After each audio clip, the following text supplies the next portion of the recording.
This presentation highlights the issue in marketing mix strategies for Jaguar Land Rover case and subsequently recommend improved strategies. In case of JLR, they have implemented several great innovative marketing mix approaches. However, I felt promotion has the most scope for further optimization. In terms of customer journey touchpoints, during pre-purchase, the case evidences that JLR operates on a lease and an ownership model. But is an increasing trend of reduced car ownership? Though car sharing services is an irrelevant threat to JLR customers, but the luxury customers needs to change their car every few years. This could disincentivize them from committing to a car ownership. The existing lease option could be perceived to be unattractive to a luxury customer as it downplays his financial status. JLR plans to offer electrified options in all its vehicles by 2020, but they need to figure out what the customer insights are with respect to EVs and how to capitalize on attention and interest to drive more desire and action.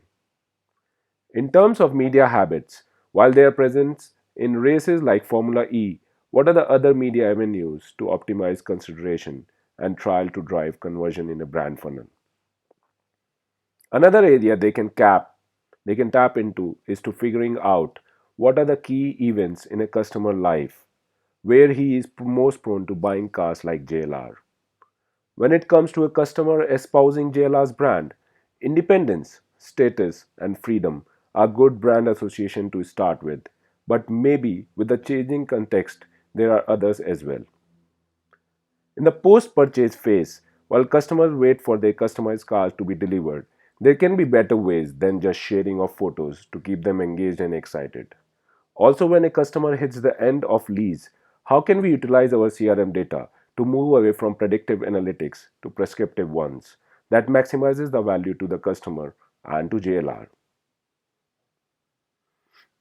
Looking at the areas of improvement in Q1, I have come up with these promotional ideas for the promotional mix. The followings are covered in details in the next 6 slides.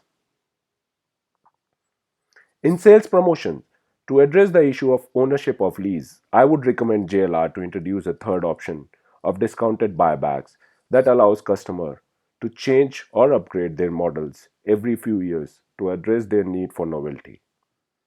And also, the discounts on subsequent purchase here could also include family members such as their wife or daughter buying an F-Pace or other upcoming models. In personal selling, to improve the consideration and trials in a brand funnel, they can have experiential trials that offer trial tracks such as off-roading for SUV cars or pothole tracks for luxury cars. Also, since they are already using VR heavily, instead of calling customers to showrooms or concepts clinics, with VR becoming ubiquitous in luxury households, they can give customers the chance to interface with car features via VR from home. As a part of public relations, I think there is a need for education instead of mere promotions. With EV to convert late majority laggards, the insights are twofold. One, that customers feel that they shall lose power and performance. Two, usually such environmental conscious behavior is not associated with masculinity. Editorial pieces that educate and product reviews that break these perceptions from key macho influencers are recommended. For publicity, during the post-purchase phase when customers wait for their customized cars delivery beyond photographs, tag them on social medias and post videos of their cars in making. Also run contests to fly a select set of customers to the plant to make it more experiential and generate more hype. In terms of creating shared value and generating publicity from it, JLR could run races of concept cars made by STEM students in developing countries that are key markets such as Asia and South America. For improving the direct marketing cycle, use speech analytics gathered from in-car infotainment and CRM to drive repurchase. This could mean gathering CRM data from customers about other cars they or their family members own and keeping a tab on their end of lease periods to sell the second JLR car into their family. Additionally, life events such as promotion into top management or gift for child's 18th birthday or couple's 25th anniversary can be key life events in a customer life that drive a luxury car purchase. When it comes to advertising, they need to enforce brand association of new age technological advancement for the connected consumer.